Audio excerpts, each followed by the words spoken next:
today I'm going to explain you one concept that is again very important, that is called digital signature, right? So this is one of the topic we are going to discuss.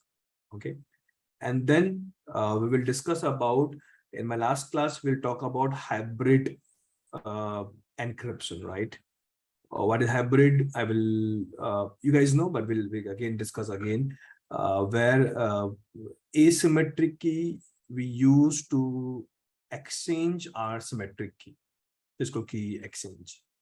So two keys we use to have the entire network channel to be secure, right? But in this process we have some kind of bug, I can say. Okay, and anybody somehow very easily crack, I can say, this setup. Okay, or we can break this setup, I can say, in this way.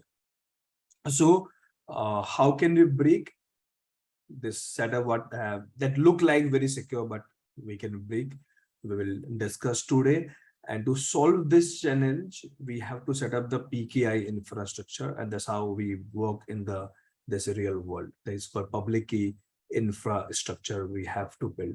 And in this topic we have a concept called certificate authority gonna come in play. In this topic, the concept called TLS handshaking, and some more concept gonna come in this particular topic. Again, this is how we work in today's world. Okay, so wherever we have a security, my data has been encrypted. Okay, data has been encrypted. It means if one party want to share the data to other party, let's say from A and B, okay, so anybody over the network or the internet, they won't able to understand the concepts, or understand, I can say, the what we are sharing. They can read, but it will be a encrypted data. Nobody can understand this, right? So typically this means over the network or the internet, my data has been very highly encrypted, or maybe we can use the word called confident or confidential. Okay, so if you want to make the data confidential, nobody can see it, here the role of encryption come in play. Okay, and for the encryption you can use only asymmetric key, only symmetric key, anything you can use. But I told you in my last class, if you use symmetric key, the symmetric is very powerful, no doubt, but okay, but the only challenge is in the terms of key exchange.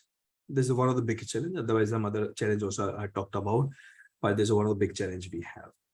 Okay, but to solve this challenge, we have an asymmetric key that will solve the challenge very easily, right?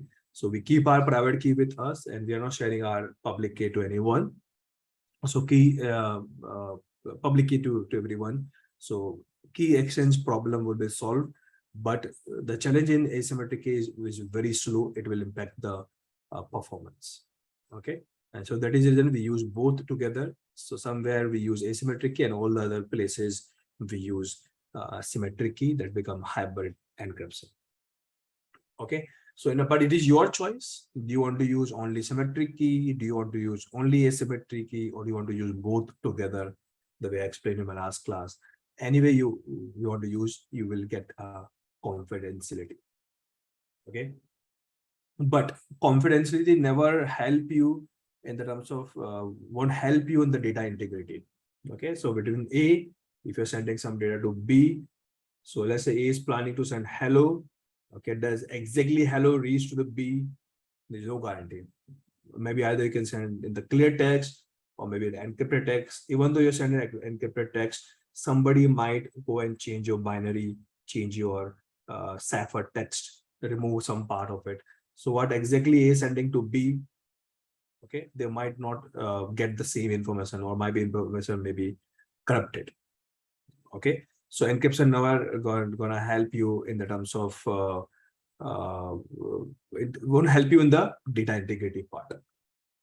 So to implement the data integrity, or I can say only the integrity part, you can use hash concept. Okay, or it is also known as digest your message, means it will help you to understand if any bit change in the message means your text, the hash algorithm like SSH gonna help you, or MD5 gonna help you. Okay, so data integrity will be done by the hashing concepts, right? This is one thing. But there's one more small thing. Okay, maybe A want to send something to B. Okay, there's some more challenge you will face. Okay, maybe hacker is there in between. Okay, so hacker won't able to see the content because of confidentiality. Hacker won't able to change the content, okay, because of the integrity. But one thing hacker can do in this setup would be maybe any connection happening between A and B, they can break the connections. Okay, so that there's no direct connection between A and B exist. Okay, so they won't able to communicate to each other. Okay, and what hacker will get it, that is a different point, but the connection will be interrupted. They won't have a connection. Maybe this B may be your Gmail server, and these are the clients of the Gmail.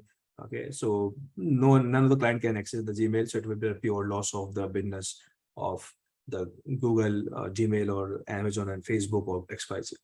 Okay, how can do? There's tons of things they can do. They might do a DOS attack, denial of service attack, or DDoS attack, or they route poisoning the route means some traffic coming to here. They might do to some will here, some other X may do.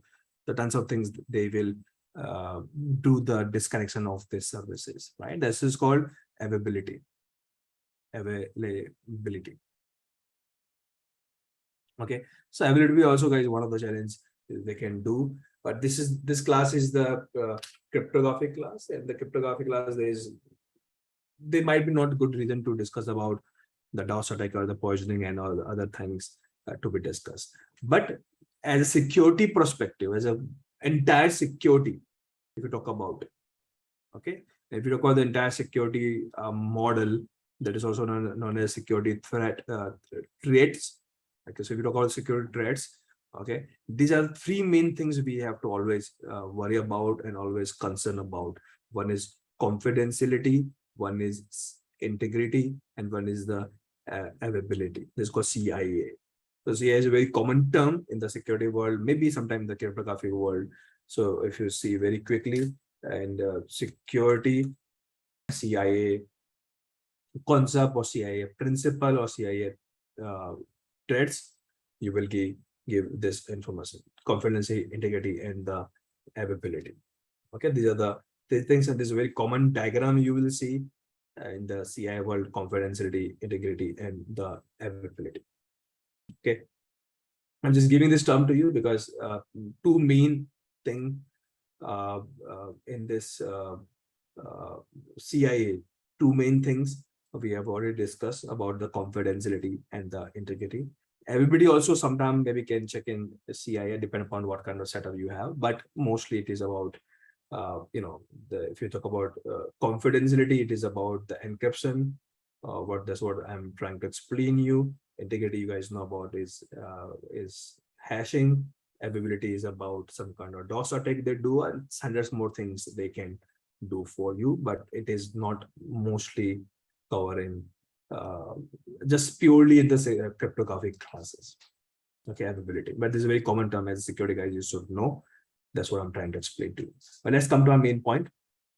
So today's plan would be first is to discuss about digital signature, because when I explain you how hybrid encryption can be break, okay, can be compromised, then I have to move to PKI. And in the PKI, guys, one of the concept PKI used behind the scene is called digital signature. So if you don't know about the digital signature, then understanding the PKI won't be technically possible. Okay. So before the PKI, you should know symmetric key, you should know asymmetric key, you should know hashing, plus you should also know digital signature. These are the prerequisite for learning the PKI, the entire security infrastructure setup across your team, company, or maybe in the internet. Okay, so let's understand what is digital signature. Okay, and maybe I might have to do some demo, right, to show some concepts. So for this demo, I'm going to launch 2 instances in my AWS cloud, right, to demonstrate some of the demo here. So by the meantime, let me very quickly launch the instance so I can focus more on the concept. So this is the Amazon Linux I'm launching here. Okay, you can use any of the operating system, doesn't matter. And I'm launching 2 instances because I need to do something. Okay, and that's all. Nothing. Let me go back. This is my cryptography to digital signature. Okay, and anything else? Click launch and launch. So by the time they launch, I will focus on the remaining concepts, right? So what is digital signature? Okay, so idea is very simple. Okay, you guys know what is data integrity? Okay, data integrity means if A is sending some data to B, okay, so with the data that is called message, what A want to send to B, they can also create message digest, that's called hash value or the hash code. Okay, and they send A send this message to B. Message means your text or plain text or any kind of data, maybe encrypted also, to B. But how B come to know whatever message they're sending is exactly the same message what A want to send. Okay, so with this they've also sent the hash code. So before B use this data or the code or programming or software, maybe they will whatever data they receive. Okay, they will B again calculate the hash value. If the hash value is equals to what hash value they are sending, depending how which medium they're using to send. If equal means nothing has been changed. That means data is integrated, or there's no issue in the data integrating. That's what guys you know. Okay, but there's one more challenge. Okay, so this concept we have solved already. Okay, of this particular point, but there's one more challenge. Okay, if A is A wanted to send something to B. Let's say a very typical example, a very good example also even. A is sending a mail. Okay, in mail is sending that that B, I'm looking for some services from you. Okay, and let's say these guys are into some service of let's say delivering training. Okay, and let's say that are going to deliver some kind of security training. Maybe let's say this is the Linux world, and there's some company, or let's say some student, maybe let me take some random example, let's say XYZ. Okay, so A say I'm looking for some service, and maybe training services, and we would like to go for the services, and for the services we are ready to pay, let's say $10. So they create this mail. Okay, and they send this mail to B, to Linux code, for example. Okay, and accordingly, and they also this is a kind of confirmation mail. Okay, they confirm it. Okay, and based off the confirmation, maybe as Linux world, as a company, my management start working on it, and my management will allocate the resources, the trainer. They might also start sending some document to these guys as a read and PDF as prerequisite, because we thought these guys are confirmed and they would like to avail the service from us, and they are going to pay $10, right? But maybe in some time or some days, when we try to connect to A again and ask that you send this mail and you confirm to us that you're going to avail the service of this dollar, when you're going to pay this, and this time there's a possibility they say they deny. Okay, they deny that we haven't asked you any service from you. Okay, we didn't ask any service from you. Okay, they deny this message is not from us. This message is like a forged message, is not from us. Somebody has sent on my behalf. Okay, who say XY say to to the Linux world. Okay, but I will say no, we got this message from you only. Okay, and based on your confirmation, we have invested a lot of money in my entire team management, other things also. Why you're saying that you're not sent by you is a forged message, a wrong message. Somebody forged means somebody else created this wrong message and sent on the behalf of A. The point here is, right, how we can verify, okay, how Linux will verify what XYZ is saying is right or not. Okay, does this message really fake, sent by somebody else, maybe somebody else from the market, maybe from a hacker? Okay, because they send from the email ID, but we have a way we can also spoof the email ID, means from their email ID, hacker can send the mail to me. Okay, so spoofing the email ID is not a big deal. We can do it, like create a program very, very easily. A lot of software also available in the market. Okay, so point here is, okay, how we can check this confirmation email is genuinely sent from this is a silver tongue. So it's sent from A, from XYZ. Are they really lying after getting a lot of free information from us, or it has been faked by or forged by the hacker? How can we check? Okay, this is the issue. So the point again I'm repeating, if this A has the one who actually sent this mail to us, okay, or in the real form, or this time they are saying lie to us, okay, or it's sent by hacker. Okay, if the point, maybe there's a possibility A is the one who is saying lie to us, right? They are the one who actually really send the message. Okay, this concept, guys, is known as non-repudiation problem. Okay, so if you search this term, non-repudiation, right, this is what I'm talking about. Okay, this is the challenge I'm talking about. So A is the real one who sent the message. Okay, but after some time they know this message is not sent by us, this SMS, this email is not sent by, this data is not sent by us.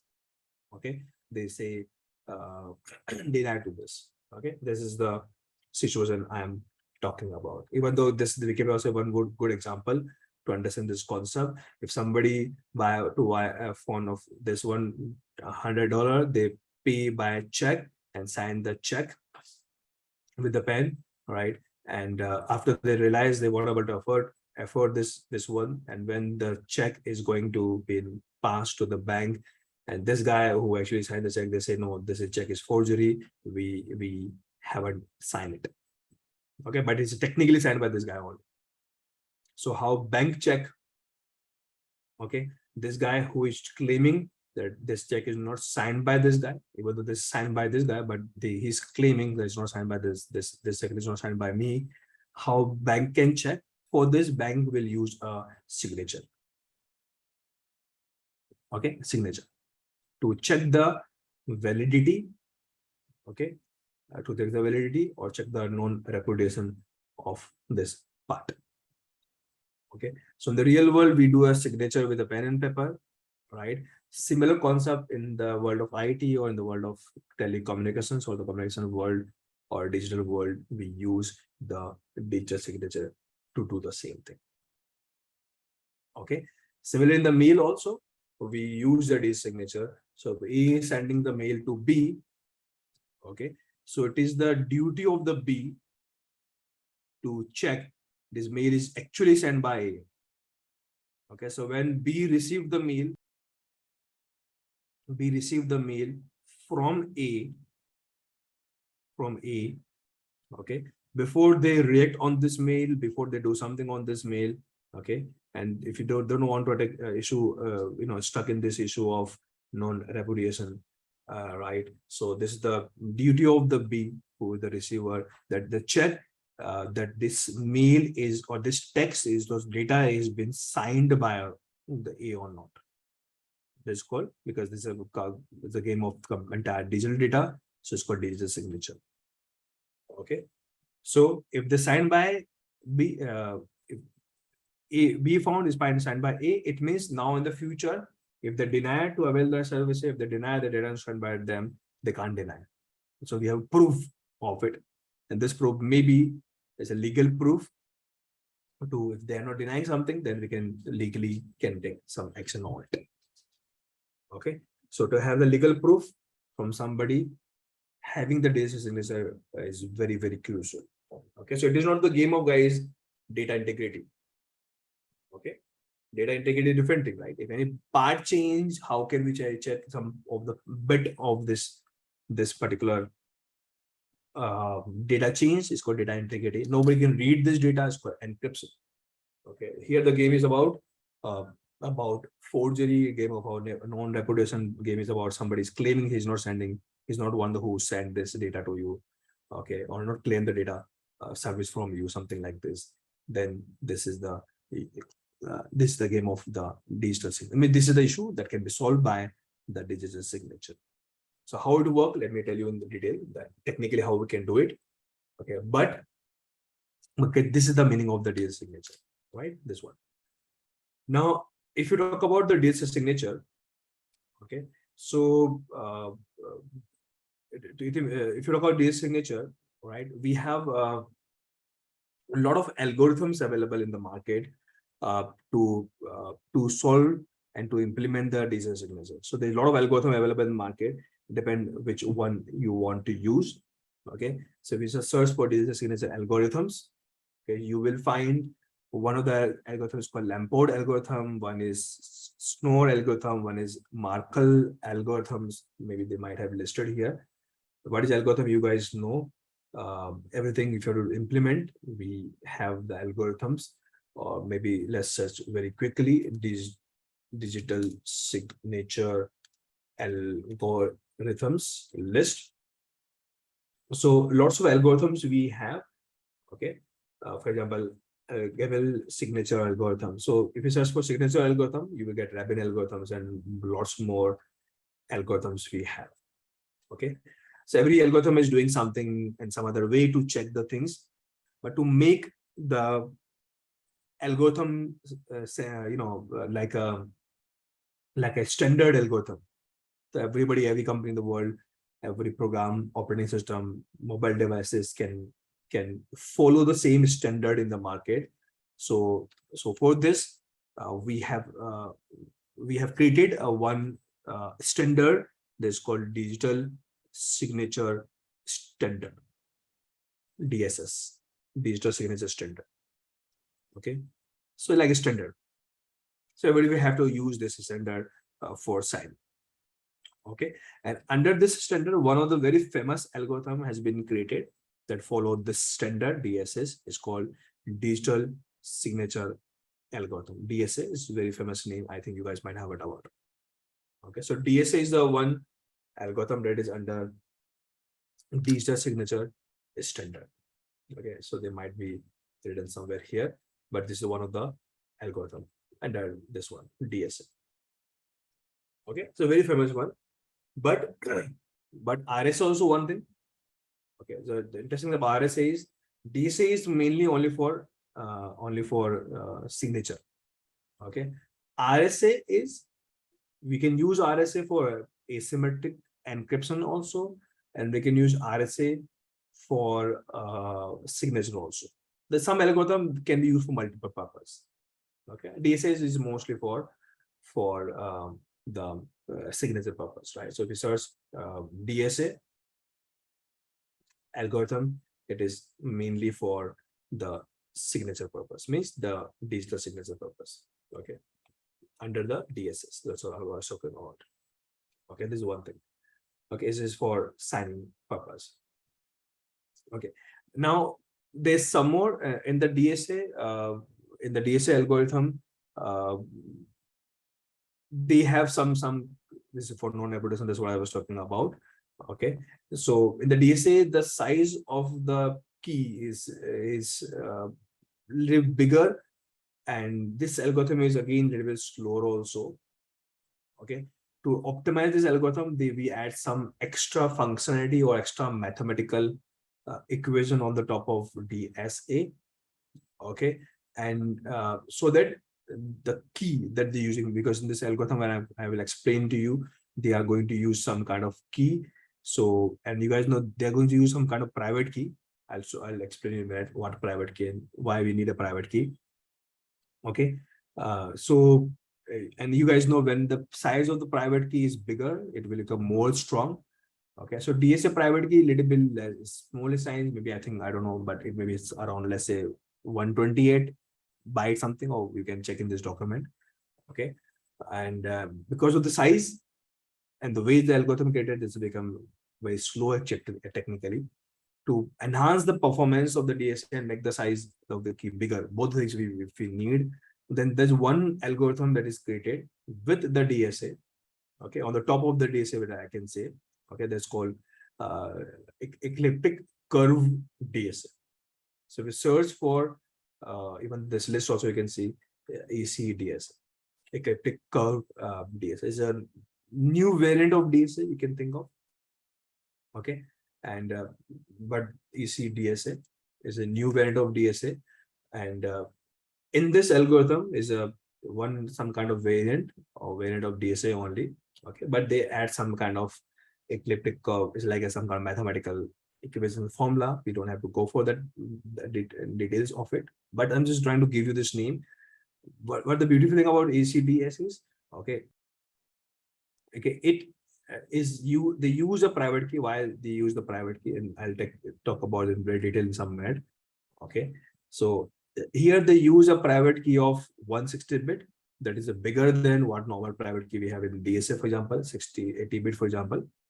Okay, but even though they're using a big private key, but the performance of doing encryption, decryption, or techniques and checking and verifying the signature is faster. They're very, very faster. The way this algorithm has been created, or they created, or what the way they use curve or the some kind of mathematics on the top of this. Okay, so again, there's no good reason to discuss the mathematics and all the things over here, but okay, but in the signature verification, okay, ECDS is far and far powerful and better than DSA. So now in today's world, almost everywhere, okay, wherever the use of digital signature come in play, you always see the term ECDS. It's a very common term you will see in the world of signature checking.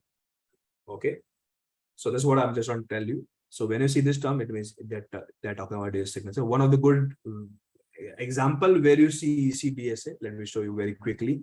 So this is two of my Linux operating system. Okay, this two, and the IP of this system is this one. Okay, it's a private IP. One more IP of this system is this one. So what I'm going to do, let me connect to this term directly. And you guys know, from one system to other system, if you want to connect, you do remote login. And for the remote login, we use SSH. Okay, so from this system, okay, from this system, I am going to do a SSH to this system, okay, using this private, because both are running in the AWS, so they can connect to each other with the private IP address. Okay, so I'm doing SSH to other system, SSH and the IP address. Okay, and guys, whenever you do SSH first time using SS command or PuTTY or any other tool, you might see this option always come. Okay, and in this option, guys, my system IP53 is logging to IP91. Okay, and they have to check some signature. What to check, we might discuss in the upcoming discussion. Okay, they are checking some signature for some reason. What the reason we'll see in some minute. But for checking the signature, they're using ECDS. Okay, in the older version, if you guys ever use SSH in very older version of Linux, that time they were using DSA or some other way. Mostly they use DSA, but nowadays, to enhance the performance and to have more security, to have bigger private keys, okay, they're using ECDSA. So almost everywhere, in most of the cases, you will always see ECDSA. Okay, but here also they have concept called fingerprint, SSA, MD5. What are these numbers? Okay, we will discuss in some minute. Okay, this is one area. Okay, we have to verify something. It's called verify some data. So that is means we have to do digital signature. If I say no, they won't check their signature. But if I say yes here, they'll check the signature and do something for you. What to do, what they do, we'll discuss. Okay. So this is one thing. But let's say how they work, how this algorithm work, this step and this process work, I can say. Okay. But guys, what is digital signature and the use case I explained to you? Okay. Now, how this work, if you talk about the algorithm perspective. Okay. So for the DSA perspective, or maybe not the DSA, I can say the generalized, the encryption. I'm sorry, in the terms of digital signature. Okay, you use for digital signature. There's a multiple algorithms we have now. Digital signature, multiple algorithm we have. The typical one, all the one is DSA. You can use the newer flavor of DSA for ECDSA. You can use RSA also, because RSA is one algorithm. Very quickly, let me show you this page also, so there will be no confusion. So if you talk about RSA algorithm in cryptography, if you see the Wikipedia, so RSA can be used for encryption also. You will find somewhere that you guys know. But RSA can use for digital signature also. Somewhere they might have written. Somewhere you will definitely find that they will use for signature checking also. Right? It is not there, but there's here signing messages. Signing message like a signature only. Okay, so we can use for signature checking also. Okay, now you can use anything, whatever you feel like in the digital signature, but how to work logically. Okay, so to explain this concept, how digital signature work. Okay, so technically, guys, digital signature works something like this. Let's say A want to send data to B. Okay, B. So how B come to know this is sent by A only. Okay, and the future A also don't do any kind of repudiation in the future, or there's no kind of force they claim in the future, or they don't deny this not sent by A only, whatever the case would be. Okay, so how B can, for example, let's say this is Vimal and this maybe Rahul.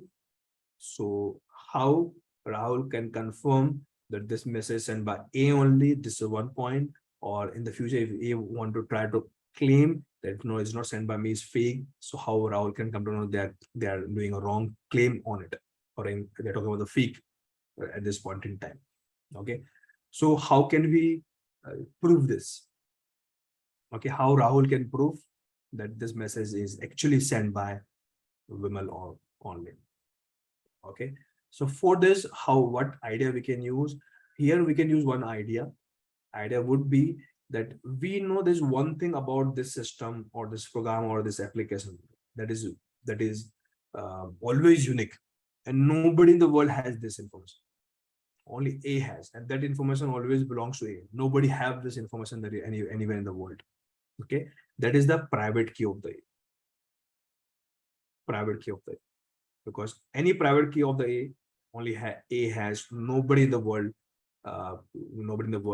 can have this information.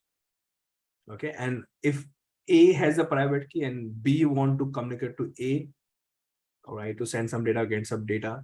Okay, in this case, B has the public key of the A public key. They have, right? This concept I explained in my last class. So this is a very common setup for what? For the encryption.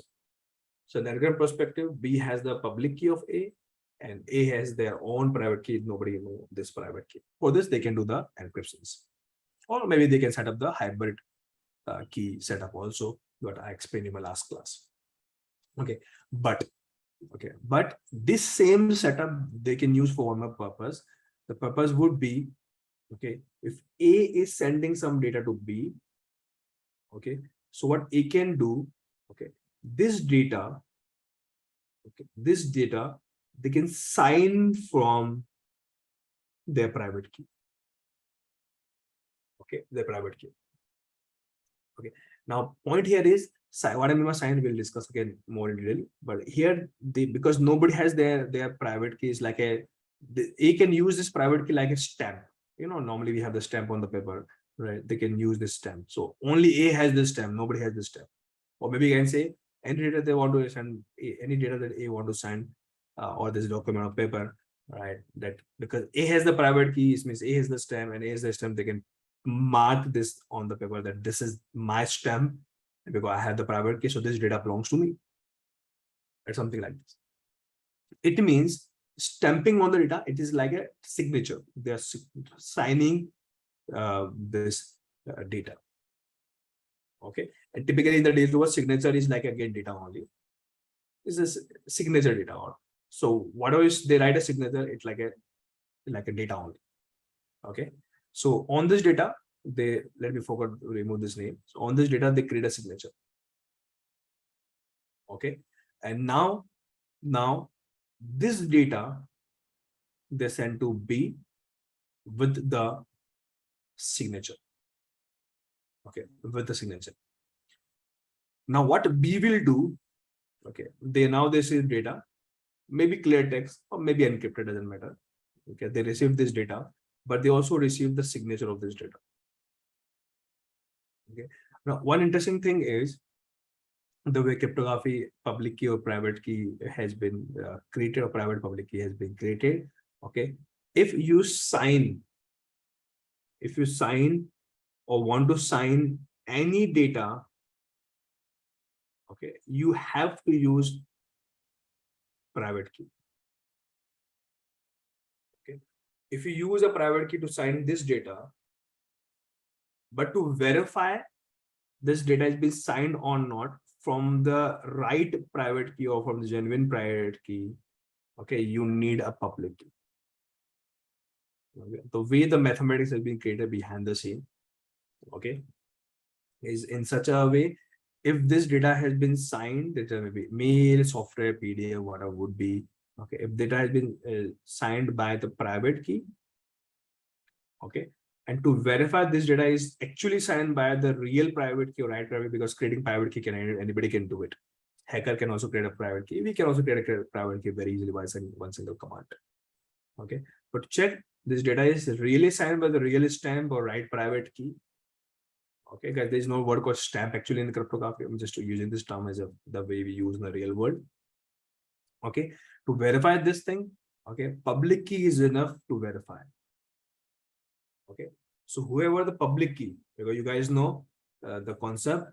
Okay, public key is also, guys, public key also derived from private key only.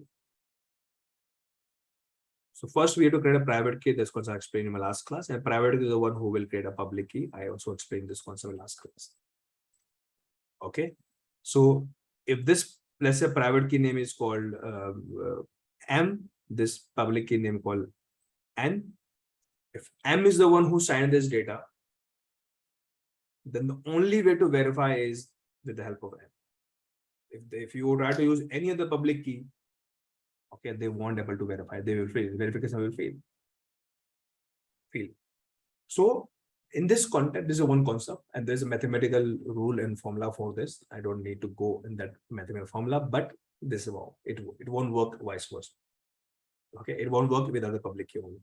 It means if A want to prove to everyone in this world that any data I'm sending to you, okay, is sent by me only. There's no forgery in between. There's no forge in between. Okay, so what I'll do to check the authenticity of my data, you can think in this way. I'm signing it, and for signing, I'm using my private key. Okay, I'm using my private key to sign it. And anybody who want to use this data and they want to check before they use that is signed by me only, nobody's doing any this forgery.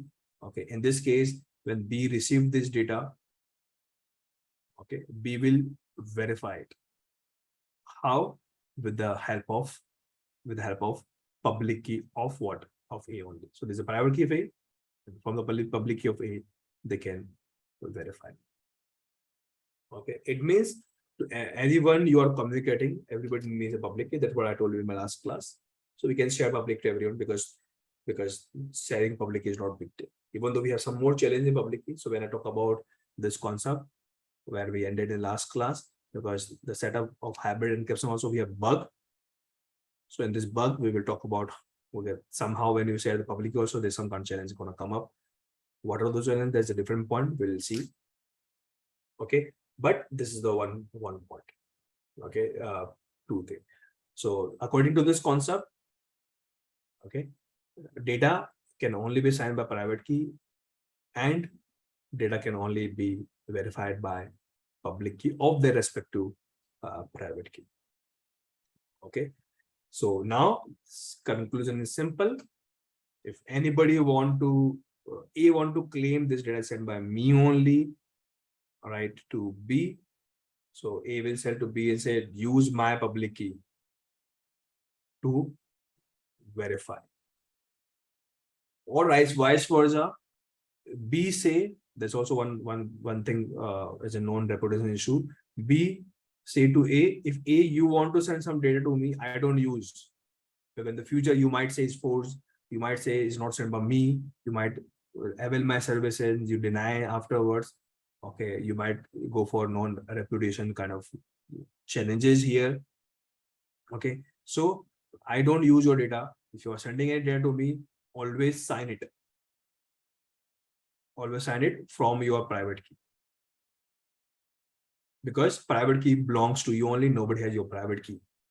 So private key is your personal identity. Okay, the world know you from your private key.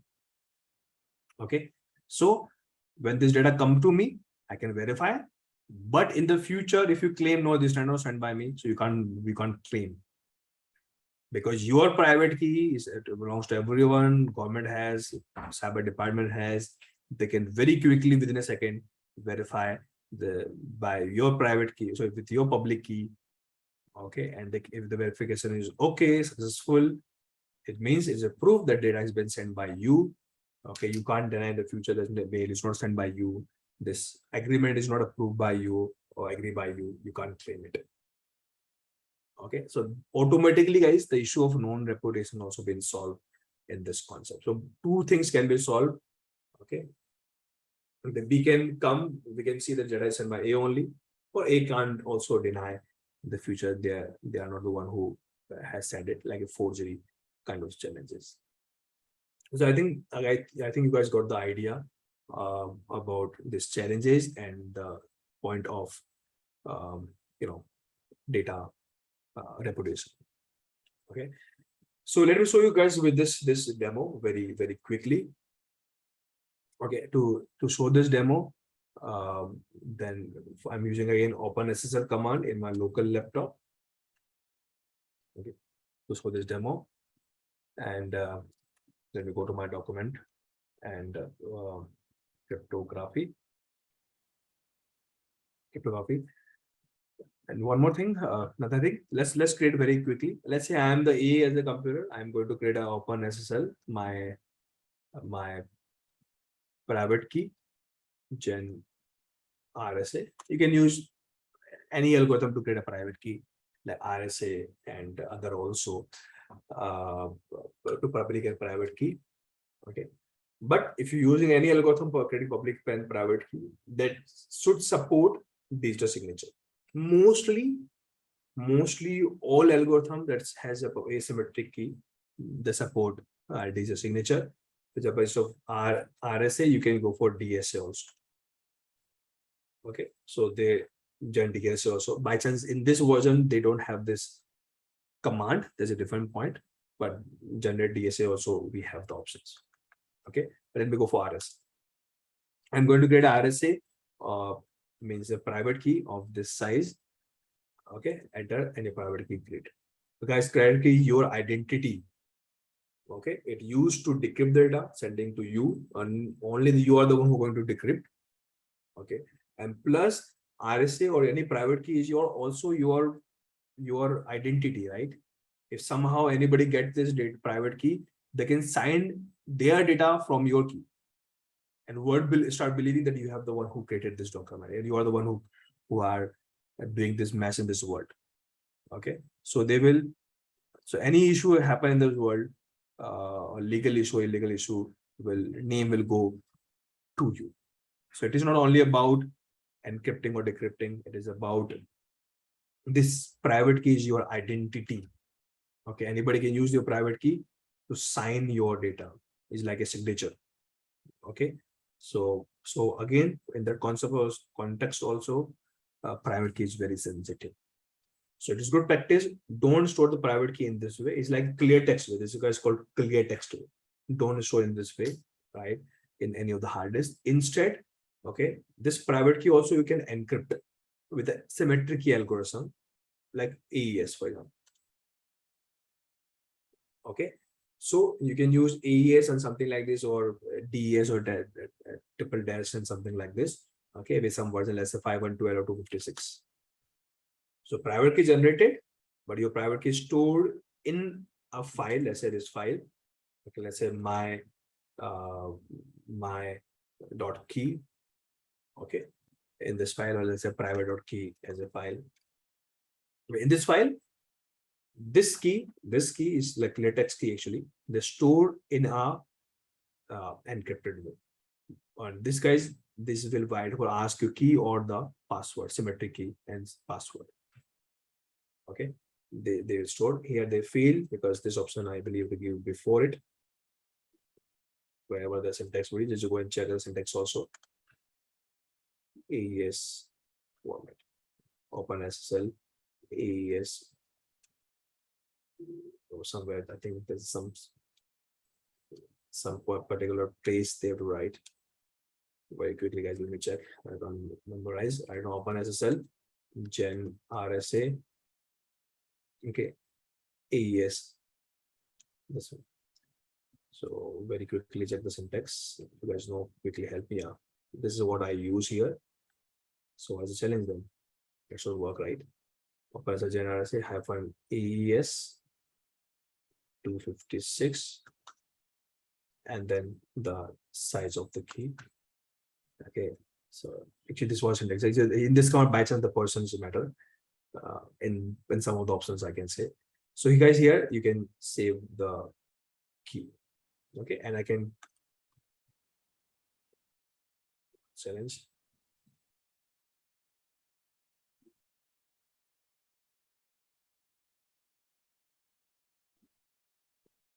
What is challenge? Open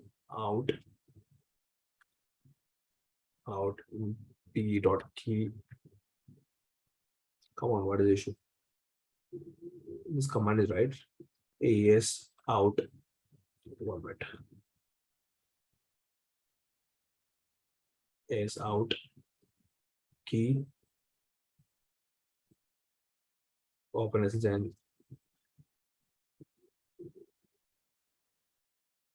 generate AES.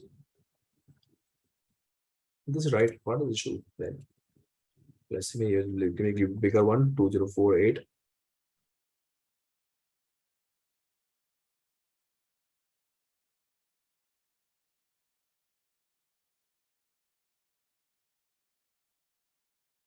So this takes the same command, right? This is what we use already. It's not working here in this case.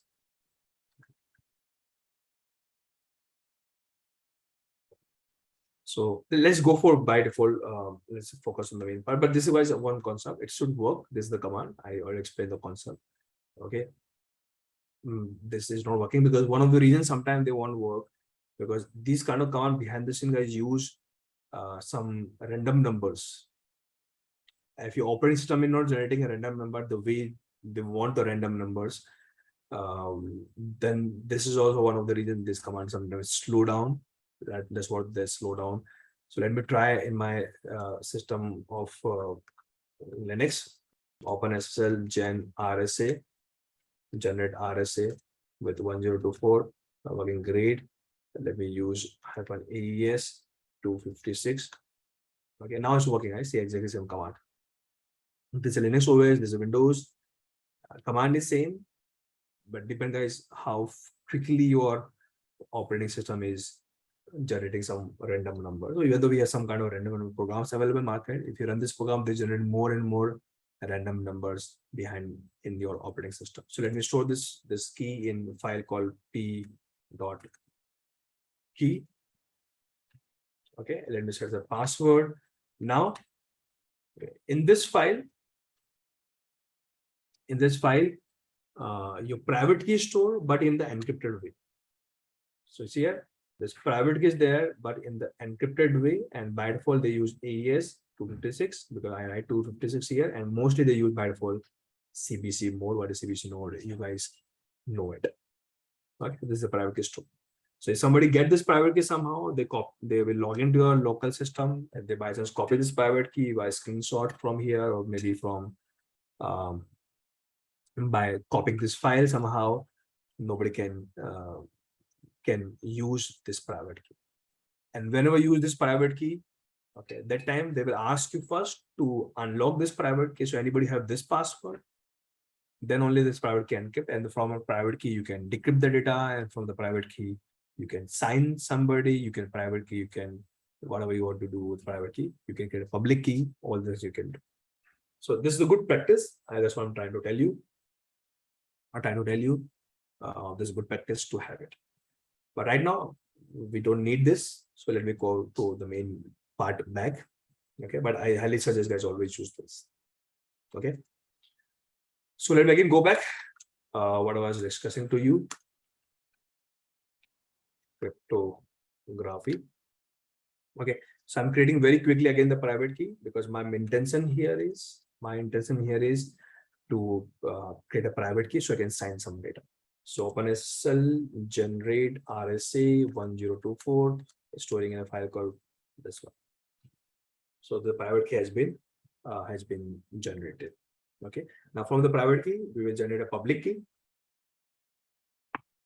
Okay, how you guys know OpenSSL? Okay, RSA from this private key. Okay, I want to generate a public key, and let me store in a file called public.key. Generate. Okay, this private key I will keep in my laptop. Obviously, I'm not going to share to everyone. This is, let's say, my private key A, and this public key I will share to everyone who want to communicate with me, to everyone as well. Let's say to B. Okay, so here in this case, guys, we have created this public key, private key, but there's some program in the market that is want to communicate over the internet with the encryption. Okay, so there's a lot of program available in market, or there's also known as services server available in the market who want to communicate their client in the encrypted way. Okay, these servers automatically create the private key and the public key. You don't have to do this command; they will create automatically for you. Okay, one of the example of server is called SSH server. Okay, otherwise there will be some more software available. Okay, they automatically create the public key or the private key for us. Let me show you very quickly. So by chance who don't know about SSH, okay, so if one computer want to come into other computer, this is called login. So let's say this is your Linux operating system, and from this system you want to log in. This is called remote login. Mostly we use SSH. Why? The S means secure. Or login means shell. Okay, so with SSH protocol, we can log in with the Linux OS in the secure way, means encrypted way. So all the command you run, command output come up, everything is highly secure or encrypted, I can say. That's one of the good reasons why we use SSH, right? So if you very quickly, if I show this point to you, so this is my Linux operating system. So any operating system, anybody who will log in to this OS, or let me take one more operating system. So we have one more operating system, this one. So anybody who try to log into this operating system. Okay, so here by default we have SSH services enabled. Okay, enabled. Let me log in to my root account. Enable, and behind the scene, guys, SSH created the public key and private key in this folder. Okay, or in this folder. Okay, here they created a public key, private key for you. Okay, so any file that you end with _key, These are the private key. Anything will end with public key. Pub is called public key here. Okay, and they create a private key for multiple different versions. They use RSA protocol also. They use ED some number protocol also. They use ECDS protocol also. Why? Because I don't know. They don't know which. Maybe some of the client doesn't support ECDS protocol. Okay, so the client also support, right? So they create multiple version of it, or multiple protocol also, right? For example, if you see SSH underscore host underscore RSA. So this is a SS server here. This system is a server having IP91. Is the private key of this server, very long, maybe it's to maybe 2048, maybe. Okay, and their public key they store in this one. So this is a public key of it. Okay, and why they create this public key, private key? Okay, so in the future, any client come, okay, my server will hand it over the public key. So remaining communication can be encrypted. So for example, let's say this is a different computer, and this computer want IP53, want to log into IP91. So you guys know this command, SSH. So I'm going to do SSH to the IP address of the system. IP config, IP is this one. Copy and paste. Okay, and because we're doing this first time communication, so whenever client connect first time to server and server say no, I only support encryption, you have to do encryption everything. Then server duty is to, this is server duty, guys, this is not the client duty. Server duty is to hand over public key to you. Okay, so if I hit enter, that's what they're talking about. Okay, server is saying, okay, I'm IP91, I'm going to establish a connection with you. Okay, but I'm going to give my public key. But this system don't have the public key, so that's what they're asking. And how they don't have. So that by default, every Linux operating system or Windows also, okay, in your current home directory, they have one folder called SSD. In this folder, there's a one file called known host. That's not there. That's not there. Okay, this is the one proof that this system don't have any of the public key till now. Means system number B right now, I'm sitting on the system of B, have no public key. But as soon as you connect and say yes, technically this is a different kind of error. This is for other purpose. I'll talk about if you want this error. But when I say yes, okay, 91 shared the public key to B. Okay, and B store this public key into again the same folder, in this folder in a file called known host. It was not there, now they created. And what this file contain? So I'm at my system of B, it contained the public key of A. So this is A, okay, and this is public key of the A. Okay, and if you see guys, this is the exact public key. How I know? Even they also stored the protocol, also which protocol they connected. They connected this with this protocol. So if you go to A, this is an A system. Okay, and if you open this file, ECDS.public. So this file contains AAE2VGWMANC. This is exactly key from this is a C, the A in this was SS server. Go to my client. So you're exactly same key they reach. Okay, so they reach. So my point is, this is the duty of the A. When client connect, they will pass the public key to you, and this duty of the B to keep this public key. Why? For two purposes now. Okay, B or any client use the public key for two purposes. One, for encryption. So any data B want to send to A, they will encrypt the data with the public key that I told you in my last class. Plus, this key also used for verification. That's why I'm going to tell you in a minute. Okay, so we will use this public key to verify also for data signature perspective. How to verify? I'll tell you. Here your commands behind the scene automatically verify everything for you. Okay, but if you want to do so, if you want to see the verification manually, how, I'll tell you. And then you guys can come to know this meaning of this line also. Okay. But after they store the key in local file, next time you connect, okay, they won't ask you as well. There's some permission error come up. This is because of some other reason. Okay, so let me read off this issue. So guys, you don't be confused, right? So there is nothing technical here. Okay, by default, A is my SS server, and mostly SS server guys has disabled the password based authentication. SS server means if B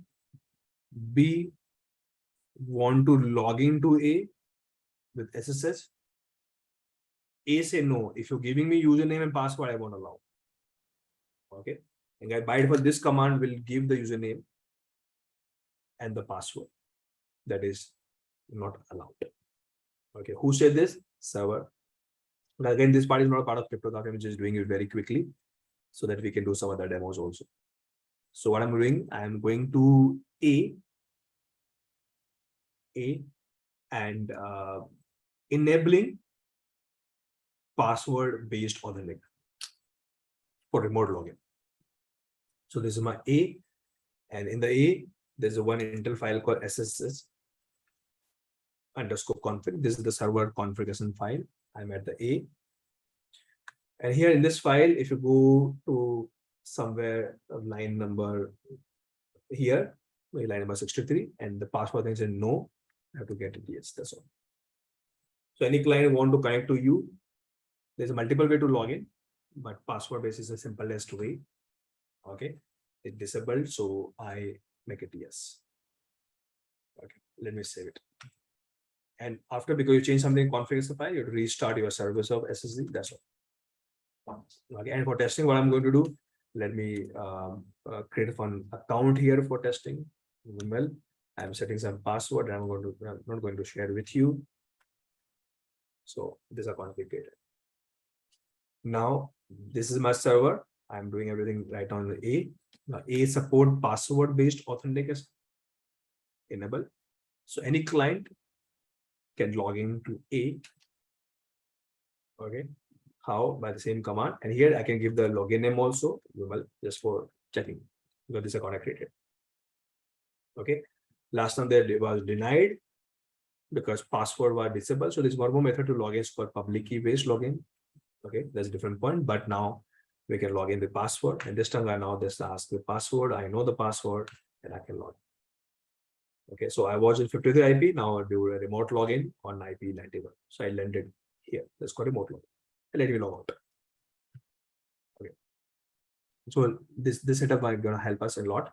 But now onward, when you do remote login, they won't ask you your public key because I already have the public key. But yeah, if I remove this file from your home directory, okay, now we don't have any of the public key. We don't have any public key. So now this time, if you want to log into A, this is the system number A. Okay, they again ask yes or no. If you don't take the public key, it failed. Okay, but if you take the yes, it may public key copied. You want to log in, therefore your choice. Let's say, even though you can see the message also, your public key list into the known host file added. Okay, if you want to log in, that will be your choice. Log in. Otherwise, you at least you see your file again come up.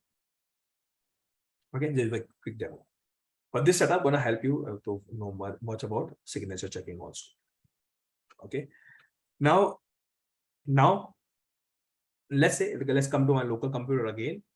In this computer, I have the private key, public key, created by me manually or my SSH server, database server. Also, a lot of things they can time they created like MySQL databases. If you set up, they automatically create public key, private key for you for the clients, and other server also create automatically. You can also create, you can also change after creating.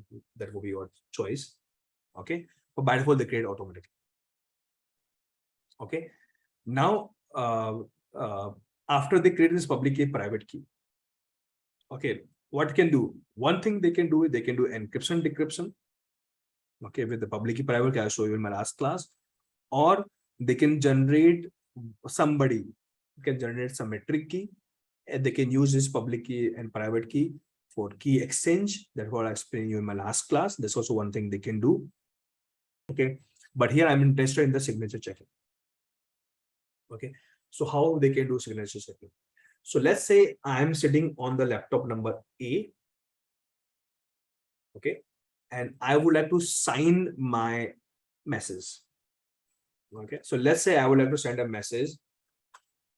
Okay, this is for message.txt. I would like to sign the message and say this message may be my I'm saying I am looking for services. Okay, ready to pay some $10,000. This is what the message I type. Okay, but nobody can change this message. Nobody can change this message. So I can create a hash of it, 256, whatever the hash you want to use from this file. Okay, this message hash has been created. Okay, and let me save this hash in a file. Let's say this is a message hash in a version called SSH 256. I'm just giving just an extension to just confirm that this file, this extension is a text file. This limit is the hash file with 256 algorithm.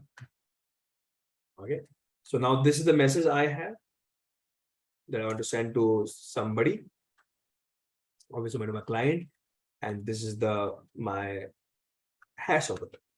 What is use of hash? You guys know hash is useful for checking the hashing, means the integrity of the data. Okay, but how to sign? There's a one point. To sign, what can we do? Okay, we have one command called open SSL. Okay, that .exe we can write because this Windows might come with exe, either .exe or without exe, same thing. Okay, and I'm using RSA utility command. That was the same command I used my last class to encrypt or decrypt.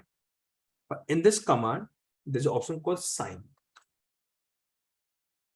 Okay, sign.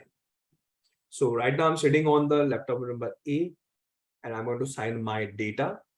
Only the one who can sign has a private key. So I am the A, I know my private key.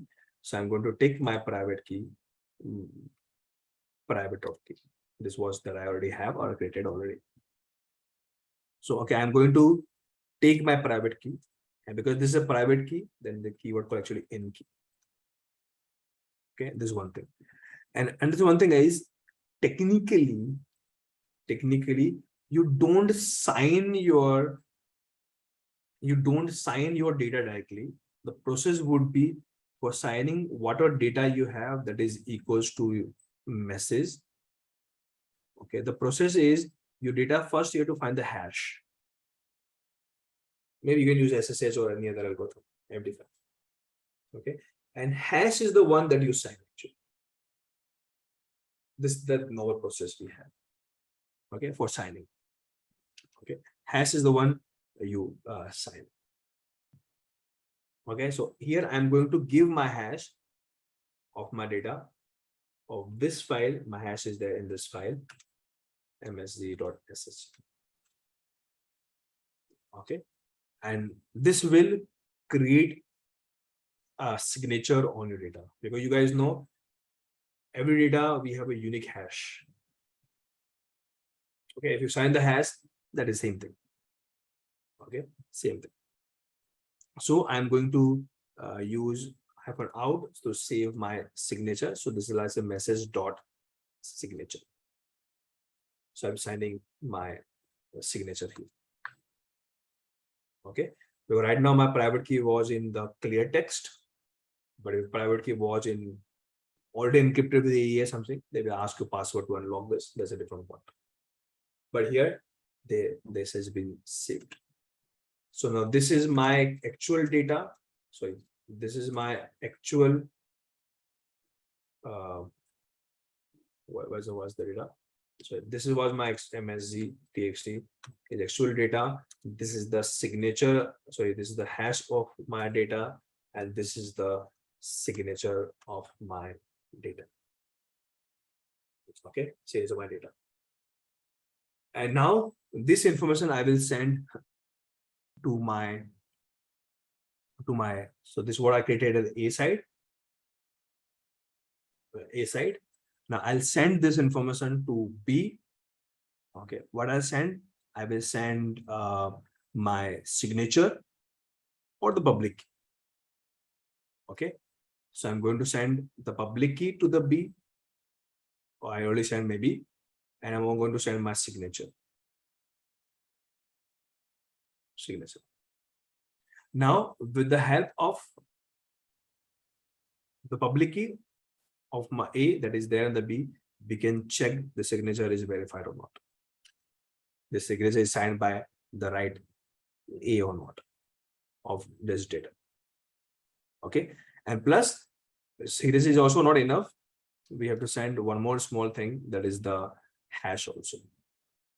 Or maybe we can say data also. Okay, by hash also we send. From the hash, they can check data has not been changed. Okay, and from the signature and hash, they can check is signature okay or not. Let me show you the command.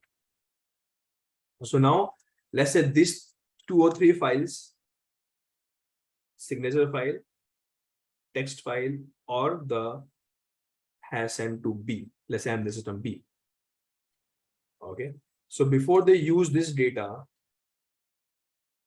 they can check the they can check the hash of this data. Okay, so how they find? Again, they will use this command, open SSL, the same command SSH 256 and hash of this data. Or does this hash is exactly same hash that has been sent by server? They're exactly same, means nobody has tampered this data. That's been verified, data integrity is right. Okay, but how we know this actual hash and the data both is actually sent by the real server? Maybe my hacker might have do some changes and change the new hash. So how we know this data and the hash or hash data actually sent by A? Okay, so how can we verify both, right? They sent by A only, not by other hackers. Okay, so here my server has sent a signature. Same signature hacker can also send. So again, here hacker can also create a new data. Hacker can also create the hash of this data. Hacker can also create a signature of this data. Okay, everything hacker can send. And if we try to verify the hash, everything come right because they create their own by changing their own data. Okay, but how we know this data and hash is given by same server? So hacker can also send the signature. But I told you guys, okay, if you try to verify signature, okay, from the genuine public key, here they can very quickly tell that is forged or not. Okay, because I told you public key only created by private key, and the rule is if any private key create a signature, okay, then only the respective public key can verify. Other public key if try to verify, it will fail. Okay, same thing will happen here. So because we have already shared the public key to A, so A to B actually, according to the diagram, B has the actual genuine public key of the A. So before B use any data or check the signatures, okay, what B can do? So this is a command run by a client, or let's say in this case B. Again, they're using RSA utility because everything is the RSA protocol, and here they use a command called verify. Okay, and here they're going to use again a key for client, and B only has the public key. So here they will use only the public key. Okay, a public key here. But guys, you know, this same keyword we use for public key and private key both. To tell this is a public key, we have to also use option called -pub. Puppet. So we are inputting the public key is not the private key. Okay. So this verify command used by the client or the receiver, okay, or the mail receiver or data receiver, whatever receive. Okay. And in this case,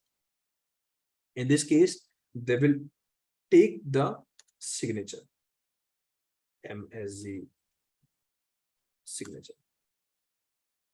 Okay. So this signature has been sent by your server after signing this data. Okay, signing this data, and then they send. So as a client, you can use the signature what's said by server. Okay, use server public key. Okay, and then check it. Okay, and get everything come right. What you get the hash of it, and then whatever hash data you collected already from the server is exactly equal, right? This is how guys they verify.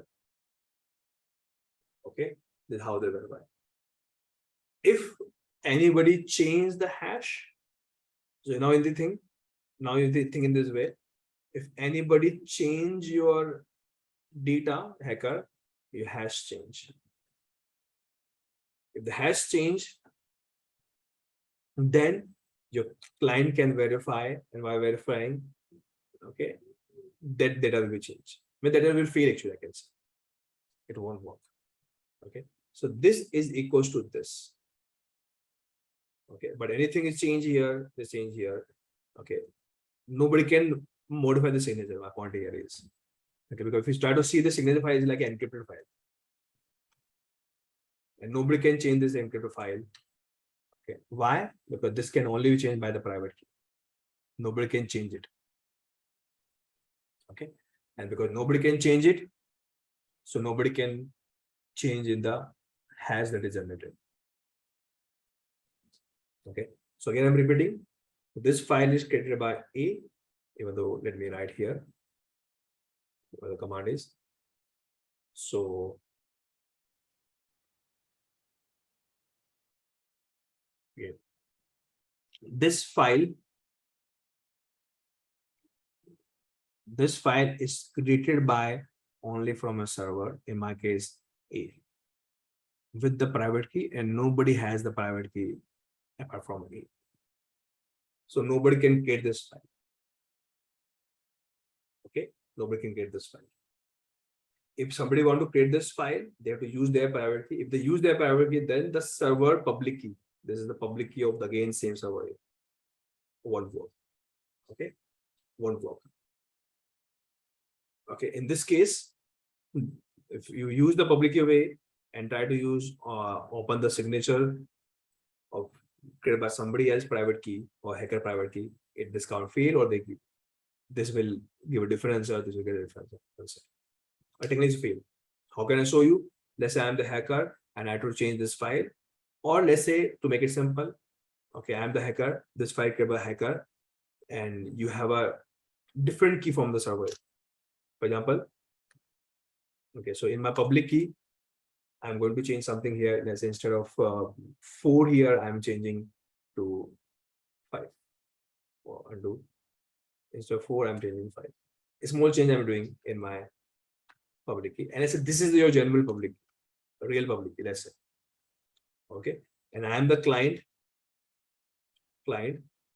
some hacker. This is the real public key of the server. And this is the message been tempered or signature by your hacker. In this case, it's failed. Yeah, it won't work. It won't work. Okay. They say the way you are checking the signature, okay, it's been signed by private key, and this public key is not with the respect of that private key, so it's failed. Okay, and guys, by some, this is one more concept they use in the signature behind this called padding. Okay, and the padding for they use PKCS. CS type of padding they use. That's what is padding. There's not so much required, but they use that in a block wise. If you guys remember in my initial classes, I talk about they take the data block wise. Any unwanted extra space gonna come up. Okay, that time they have to put some padding, and here they use PKCS for setting up the padding. So nothing special about wide padding. I told you already. PKCS. Okay, 1.5 and some protocol they use for padding. Okay.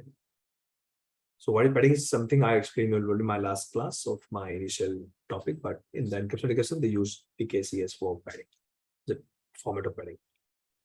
But it's failed technically. Okay. So I think now you understand why okay, having the right public key is so critical. If you don't have the right public key from the right server, I can hold for a second, please.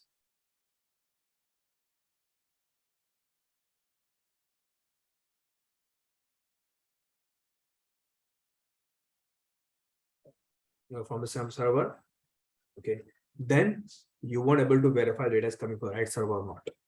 Plus, what it does, you encrypt. Okay, this, let's say this public key by chance come from the hacker.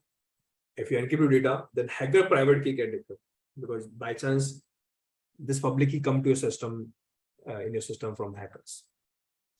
Okay, and that was a big challenge I want to talk in some minute, and that was the issue in the hybrid setup. Okay, so I'll come to in a minute, but let me reset my key again. Let's say this is my actual key I created. Now if I try to check the signature is right, it's working great.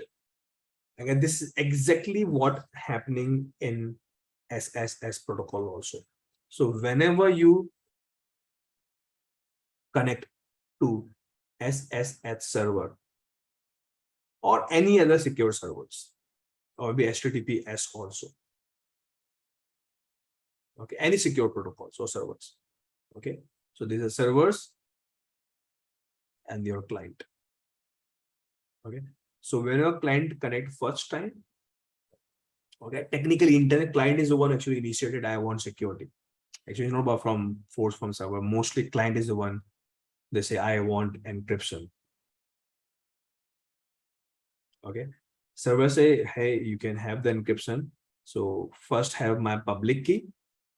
Okay, so let's say client has a public key of the server.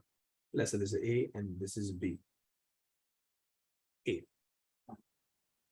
Okay, but after client having the public key, server sends some data.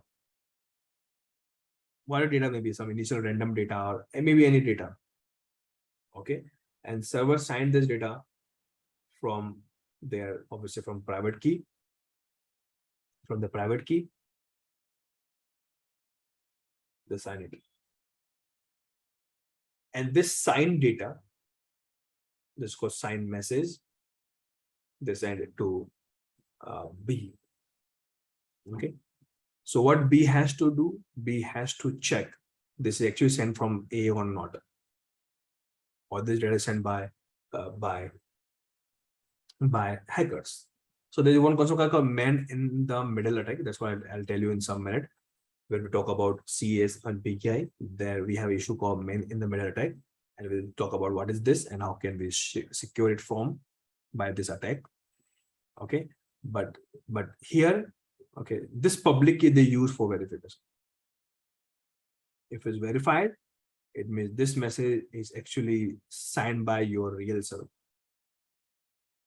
or real server. Okay, but this can only verify if you have the right public key. That's what the key here. If B has a genuine public key, then only they can verify the data. Okay, and that is a reason, guys, whenever you do SSH first time, okay, let me remove the file again. When you do the SSH first time, okay, they are actually internally, you're connecting to the server, they're internally giving you public key, this public key. Okay, and after they're giving public key to you. Some data has been sent from the server. This public key they use to check the signature, to verify the genuinity of the server. This is that you are from some same server or not. Okay, that is if you write no, the verification failed. Okay, so this verification is not the encryption. This is the signature they're checking of the server. Why they failed? Because I don't have the public key. Okay. But let's say if I say yes, so Intel key has been added in the file, and there's some kind of data exchange from server to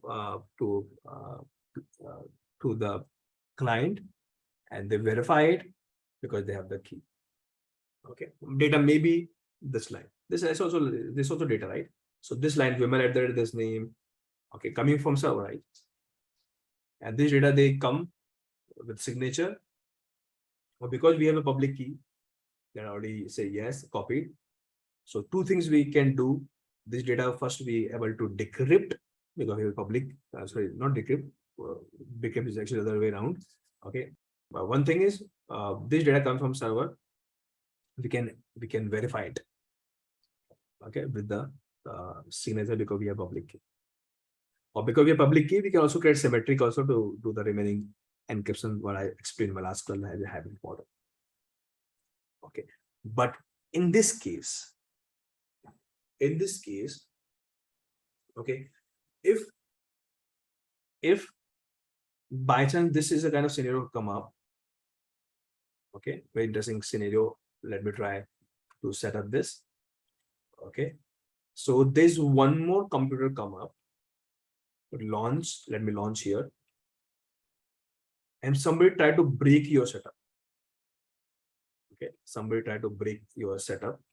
Okay, maybe hacker come over here and they launch one computer here. Let's say the hacker. Okay, and this is the computer launched by hacker, and what hacker going to do here? Okay, this is very interesting attack. Okay, we can do it very easily. I don't know if AWS try to allow any of their local setup or not, but let me show you a very quick idea. So this is a server we have. Okay, and this is the client we have. Okay, in my case, the IP address of my server is in last 91. This IP address of my server. Client IP doesn't matter, but let me write. This is the client IP is last 53 is the client IP address. Now one hacker come in between, and right now according to the current setup, my client has the public key of server, let's say is 91. Private IP key is always with server only 91. This setup we already exist. Okay, now the point is, okay, one thing the client know about server. Who is the client? A human being. And one thing the human being only know about server is the server IP address or the server host name or domain name. That's the only human being know. Okay, we know go keep on checking anything inside the packets and other things. Only thing we know is IP address. Okay, we always use browser and commands to connect to the server with the IP address only. Okay, now this is the only thing we use, right? Even though we are the very top high level security guys, we only use the IP always to connect, or maybe a host name. There's the same thing. Okay, now in this case, let's hacker do something like this.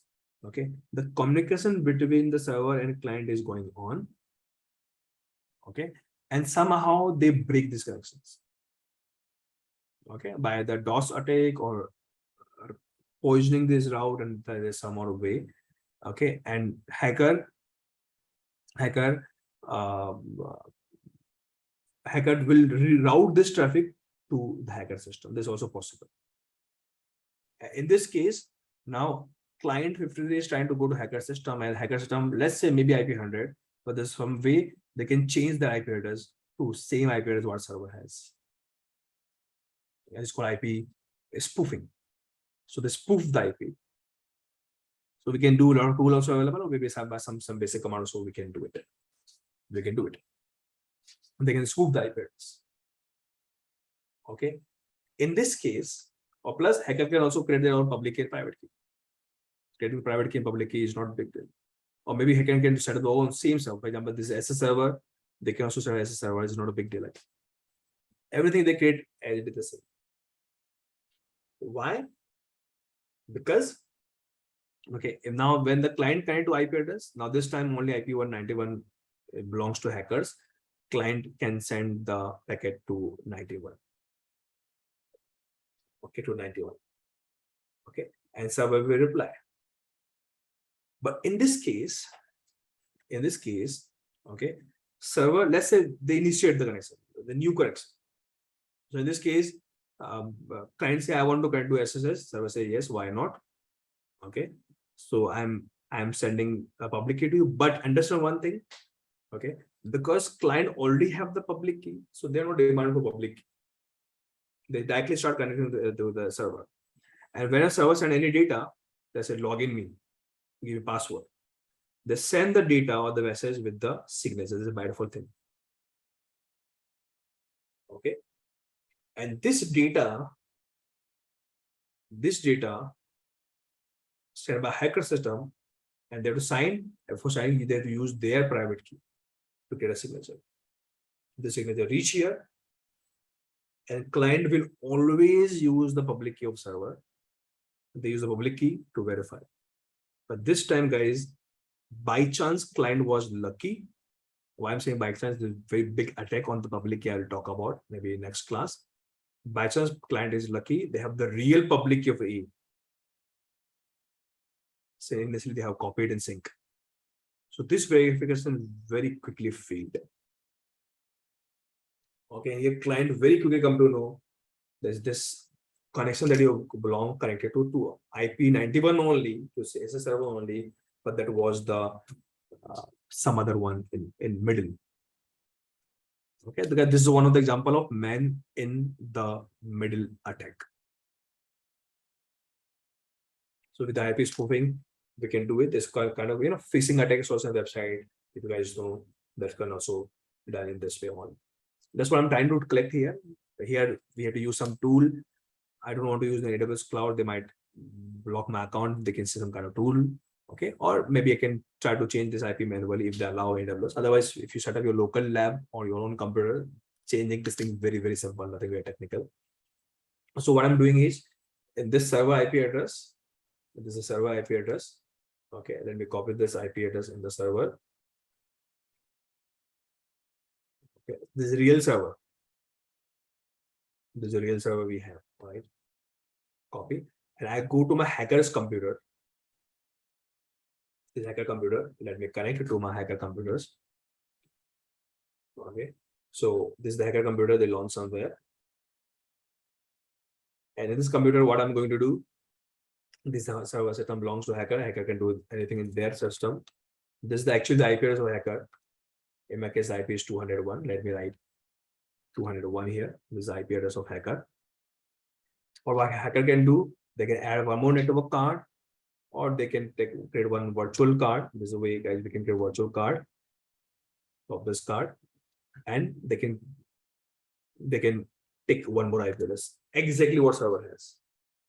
But before they do so, okay, they do some attacks on the server to minimize the services or down the services, or they can do some attacks, the server down or root poisoning.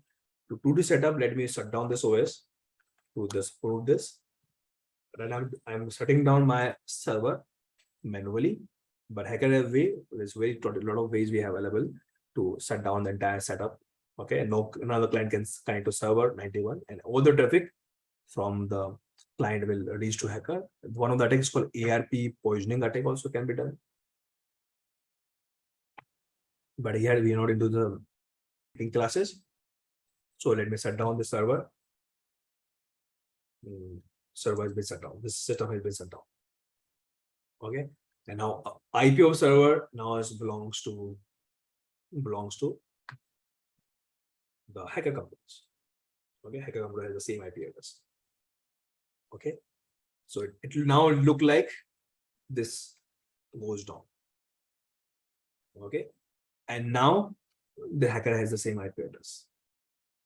So by this giving the IP is so simple, and connecting this IP also very simple, right? If you're in local network, your own network, any other network, we can connect through this IP very easily. There's nothing new we have to do. But I don't know Amazon, because Amazon, this IP is given by AWS, so they might block you if there's some kind of virtual interfaces or virtual switches.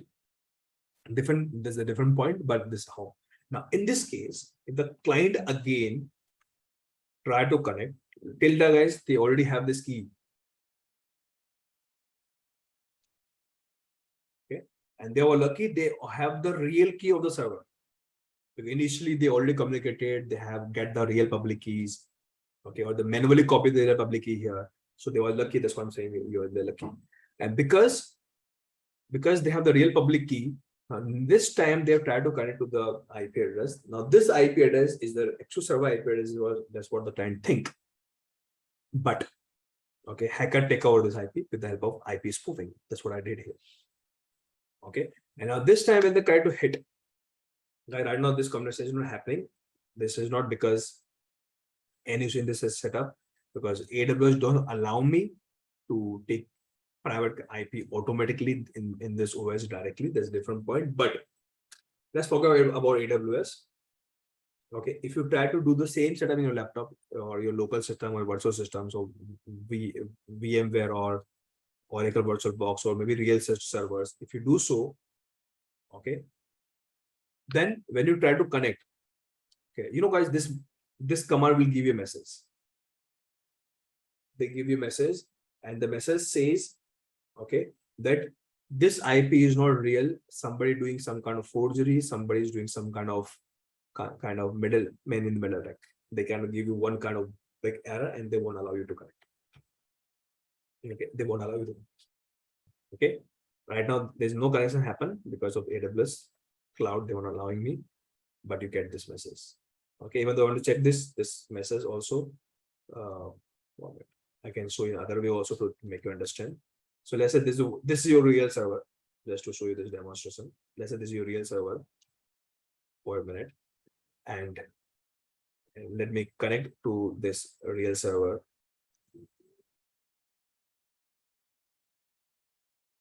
And first time we connected, let's say we got the real public key first time.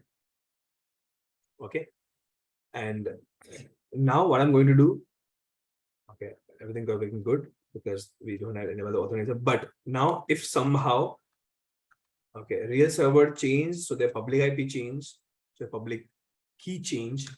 Okay, and let's say to demonstrate this, I'm changing something in public key. Some number I'm changing here, some number I'm changing here, some number I'm changing here. Okay, in this case, you try to connect to the IP address again. They're asking you to get new. Okay, so my point here is because you already have a public key, why are you asking? Okay, and if you say yes, because they are all updated, but you already have, so they give you this prompt, and some of the version they give you some kind of they throw the error that you already have the public key. Okay, somebody changed as doing some kind of management, right? So it's not verified, data is not verified, signature not verified. So somebody is doing some attack. So they give this what error. The point, my guy, the actual point, what I'm trying to tell you here is the actual point is, okay, what I'm trying to tell you here is the public is very critical. Okay, so public key, if you won't get the real public key from the real server, okay, there's no meaning of encryption, there's no meaning of verification also. Okay, it means if somebody spoof your public key or give the wrong public key to you in the client system, then entire encryption or entire verification fail. There will be no meaning of what I try to explain you of confidentiality. Okay, and there is no meaning of data signatures. Okay, that's what I'm trying to tell you. Okay, just by having public key. So guys, in my last class, I was talking about in hybrid key encryption. Okay, while I explained in my last class, I saw this one big issue or bug, but I'm saying bug, but there's one kind of big issue we have. Okay, hybrid key encryption we can use to exchange our symmetric keys. Okay, but okay, in hybrid key we have to share our public key to the clients initially. So how to exchange the public key is now the challenge we have. Because if you share the wrong public key, or maybe initially if you're sharing a public key from server to client, then in between that public key has been hang up or terminated by the hacker, and the hacker will send their public key, then entire verification and encryption will be controlled by hackers. What I mean by this, guys, this concept I again explain you, and that will lead you to actual topic called PKI. Okay, and in this concept, when I try to again explain this thing, you will automatically understand, okay, that if you don't share the right public key, and if you don't find any method to share the public key, then there's no meaning of setting up the entire encryption over the internet and the open platform. Okay, and for this concept gonna help us. So this last point, guys, last 5 minutes, I will try to explain you. If you don't able to understand, don't worry. This is the whole class we have, remaining last class left. Okay, and there will be last class of this cryptography. Cryptography where I explain this concept to you. Okay, but before, guys, I'll talk about the next point. One extra information I want to give to you. Okay, in the security perspective, right? So one of the main team in the company, we have a SecOps team, security operations team, and they have their own security operations centers. Okay, and any and every activity happening in the security operations centers, okay, they have the like big TVs and a lot of graphs and monitoring system, a lot of data they're collecting, and by looking at the data, they get a graph. From the data, they can take a proactive action. What's going to happen? They go do a lot of root cause analysis, why this attack happened, the chance to have some new attacks is happening. Okay, so anybody who want to do something great in the security operations world, okay, having a great knowledge of monitoring, okay, and the analyzing of the security data, create a visuals graph is very critical. Okay, why I'm saying this point is because, guys, anybody belongs to any data related things, maybe from databases or security or from IoT, from data science, machine learning. Okay, if you don't know how to capture the data and monitor the data, you get a lot of analytics on this, and want able to create a lot of powerful graph to understand your data. It's called visualization. Okay. Then the field of security operations, or field of machine learning, field of any data operation won't be incomplete without monitoring or without visualizing, because they are the one who actually give the next decisions. Okay, without monitoring, your security field, your data science field is incomplete. Okay, and I'm giving this information to you because day after tomorrow, I'm going to launch one. We're going to start one program called Grafana. Okay, this is one powerful monitoring tool. Okay, and it will give you help you create lots of your graph, analyze, monitorings, and tons those things they can do. Okay, even though if you search about top security operations tools in the world, okay, world Grafana come in the first place. Okay, so because we know a lot of concept security, we implement firewall, we implement cryptography, entire infrastructure, we implement all possible security, right? But okay, if you don't know how to monitor, visualize, you can't take any decision. None of the threats you can monitor, none of the issues you can't track, right? So there is no meaning to implement that security. Actually, So for this, having great knowledge of the visualized tool, especially the Grafana, is very important.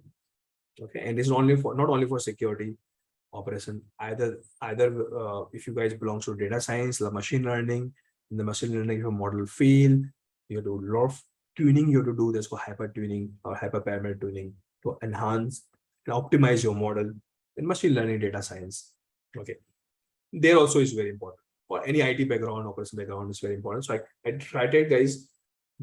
Even though Grafana basic program is available in the market, but I created this program in such a way that almost all the very advanced use case in all this domain will be covered. I'm going to start for very basic this Sunday, the day after tomorrow. Again, we are coming under the hash 13. And again, guys, you know the motto hash 13. I told you in my last class also. It is about to make this program very industry relevant with a lot of use cases. Try to make this program very effort in terms of price also. I think if you call the dollars will be less than $15, less than, okay, around 990 rupees in Indian would make this program, right? So that anybody can be expertise in this program, right? So this is one quick information I want to tell you, and suggest also to go for this kind of very unique program. Okay, so come to this main point. So point is this here, this concept of SSH, this concept of SSH, what I'm trying to explain you. Okay, so this line is very important. So when you connect first time, that time they give you key. Okay, only challenge, guys, in this SSH is, okay, when you're getting this key, okay, when you're getting this key, okay, at this point in time, we are not aware about that this key I'm getting from the right server or not. Okay, first time. Maybe first time is a possibility my real server goes down, hacker can change and spoof the IP address, and first time you're getting the key from the hackers. Okay, because we always have IP address, what is happening behind this and nobody knows, right? And if you're getting the wrong key initially from the hacker, then entire communication, what you're going to do afterwards. Okay, you're sending your password, you're sending directly to hackers. It's like you're just serving your password directly without any objection, right? And they can get your password and they use their password to log into a real server and get the data. So how to solve this issue also? This command look very secure, but this is very dangerous command. Okay, what I mean by this dangerous, what issue we have here? Okay, that part plus the hybrid encryption issue, that part I'll explain to you next class, and that will lead us to the topic called PKI. Okay, so last 10-15 minutes, guys, don't understand any point, don't worry, that is a part of my next class, but at least in this class you will get the idea, something about SSH, okay, and something about digital signature, and I show you how to sign and how to verify these two things I explained to you. Okay,